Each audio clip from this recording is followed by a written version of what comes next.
What has been shown here is being duplicated in plants all across the country.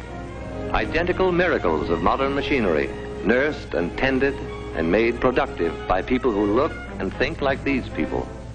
The fair, the dark, people with deft hands and unblinking eyes, the strong with their willing muscles, and those less strong but as willing, the braided schoolgirls, the white-haired grandmothers, the old young, the young old, the little ones and the less little ones, working together in intimate harmony.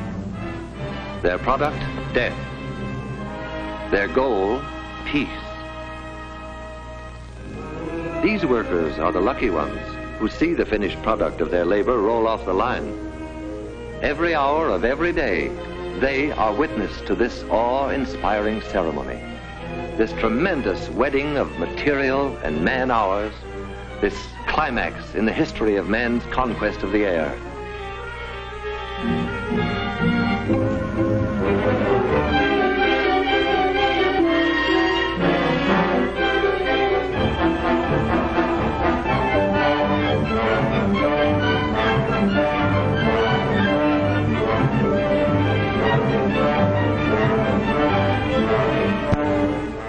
But what of the others who helped, however remotely, to create an aerial weapon they have never seen?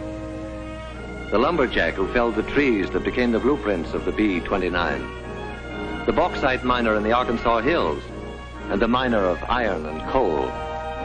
The builder of guns and engines and propellers.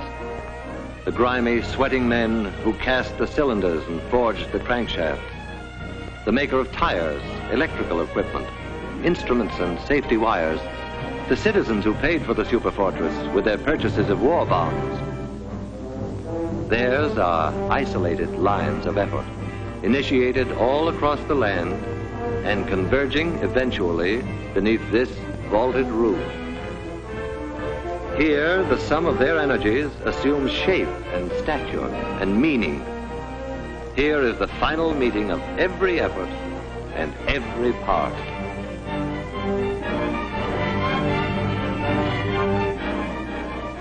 A bold insignia will proclaim to the enemy that this is the proud new weapon of the United States Army Air Forces. But it is our plane, too, because we, the people, built it. We conceived it, financed it, gave it wings. We powered it and armed it, and our sons and brothers fly it. The function of the people's superfortress is to break the race who turned their backs on reason, to spin them around to face the peaceful way of living.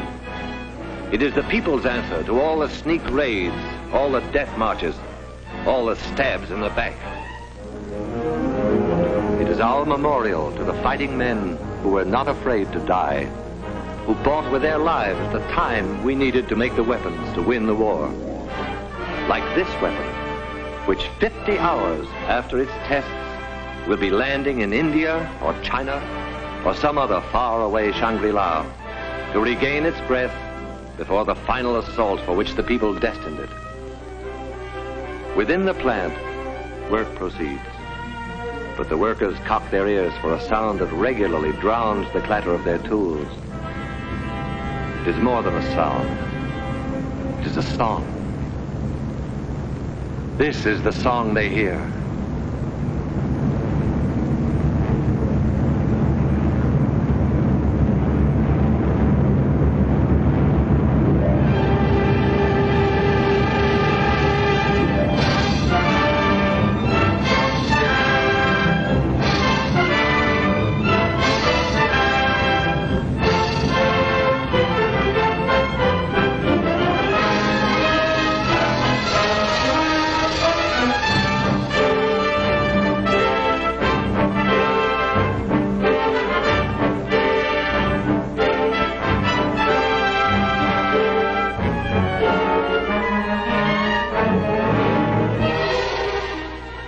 The story begins in 1939, when the far-sighted Army Air Forces said, "We want a plane for our defense that can fly a bomb load thousands of miles out to sea and return." After 6 months' work, there was a tiny model which spent the next 6 months in a wind tunnel. And then there was a full-scale model which was subjected to every punishment man could devise for it. Only after a year of such tests did the Air Forces let contracts for planes that would be built to fight. The B-29 Mitchell is a big, strapping bomber, 67 feet across the wings, but it could reach Japan only if it took off from an aircraft carrier. Much bigger is the famed B-17 Fortress. 104 feet from wingtip to wingtip, it has ranged 1,400 miles over Japan's island conquests. But it cannot reach Japan itself from any base we now hold. The Super Fortress, wingspan 141 feet, longer than the Wright's first flight through the air at Kitty Hawk. Range, altitude, and bomb load, secret, though the Air Forces do say of them laconically. Very long, very high, and very large. Because it is a global bomber, around it has been built an entire new Air Force, the 20th. The 20th War Theater is the world itself. Its operations room is the war room of the Chiefs of Staff in Washington. Its planes will be treated as a major task force, in the same manner as a naval task force is directed against a specific objective. Watch it come in for a landing. A revolutionary set of flaps that constitutes nearly 1/5 of the wing area gives the ship a low landing speed and a shorter landing run than many a plane half its size. All this great weight of Super Fortress is supported by a tricycle gear whose tires require less pressure than a child's bicycle.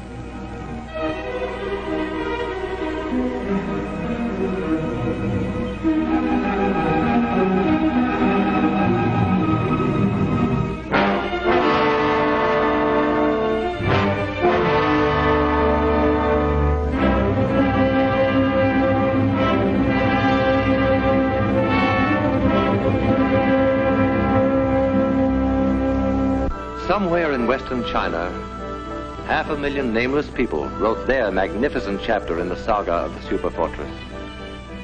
2,000 years after their ancestors built the Great Wall for the defense of China, these farmers transformed saturated rice paddies into airfields for offense against a new invader.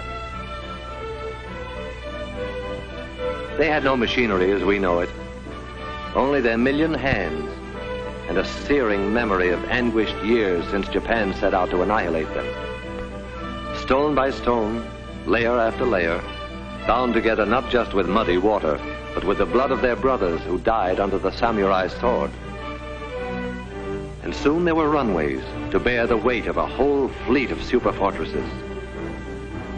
Revenge for the nameless people was close at hand.